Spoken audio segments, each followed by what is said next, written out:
I got so much motherfucking design on right now.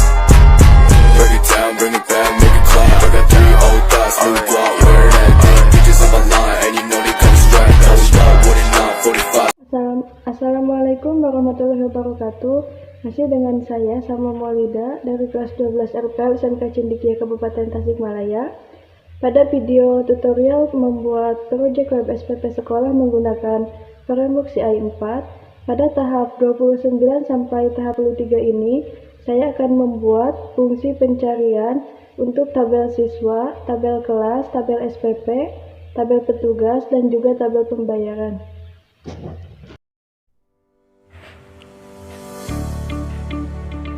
Baik teman-teman, untuk yang pertama kita lakukan adalah kita masuk terlebih dahulu ke tampilan SPP admin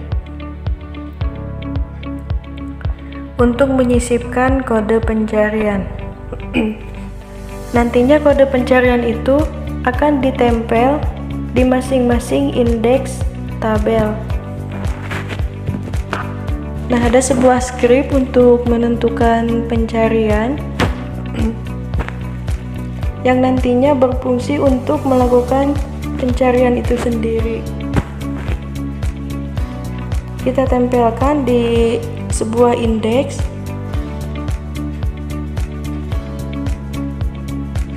Di sini ada sebuah kondisi di mana iset ini adalah untuk memeriksa apakah sebuah variabel itu sudah tersedia atau sudah diatur atau belum. Dan kita akan mencari berdasarkan keyword atau kata kunci. Nah, jika kata kunci yang dicarinya tidak ada, maka akan mencari dengan yang hampir sesuai.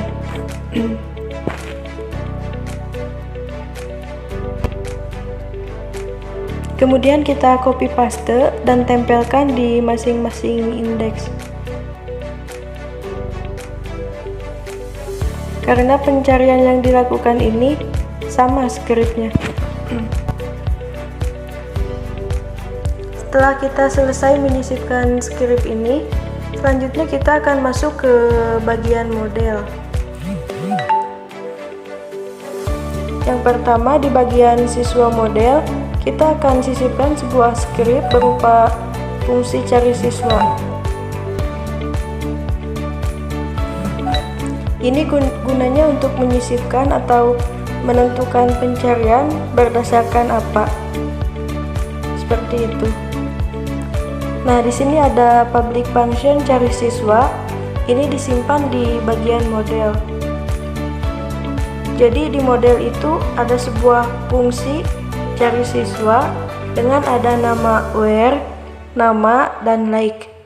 Jadi kita itu akan mencari data siswa berdasarkan file nama. Seperti itu.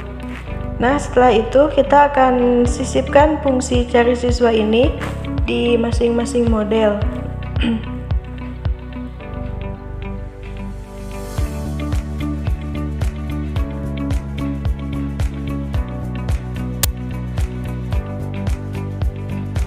Nah, di bagian kelas kita akan mencarinya dengan berdasarkan nama kelas.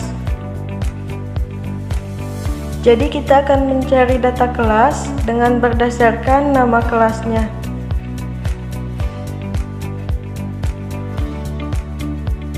Dan ubah functionnya menjadi cari pembayaran. Kita akan mencari data pembayaran berdasarkan bulan dibayar. Kemudian di petugas pembayaran, kita juga akan membuat fungsi cari petugas dengan dicarinya berdasarkan nama petugas. Kemudian di bagian SPP model, kita akan membuat sebuah fungsi juga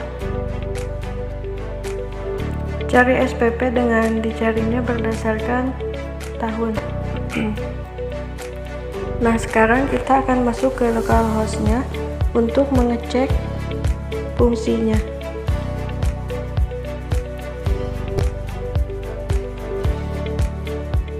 Yang pertama, di bagian petugas, kita cari berdasarkan keyword atau kata kunci nama petugas.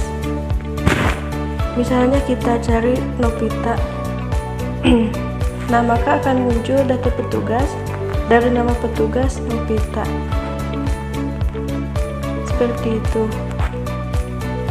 Nah, kalau sudah seperti ini, berarti sudah berhasil fungsi pencarian itu. Kemudian di data siswa, kita coba cari berdasarkan nama. Misalnya kita cari Selamat. Nah, akan muncul nama Selamat dan nama Selamat 5, karena nama Selamat 5 itu mendekati. Seperti itu. Kemudian di sini nama kelas berdasarkan nama kelas. Karena kita menuliskan angka 10 atau X, maka yang muncul tiga-tiganya. Misalnya kita masukkan kelas 12, maka akan muncul data kelas 12.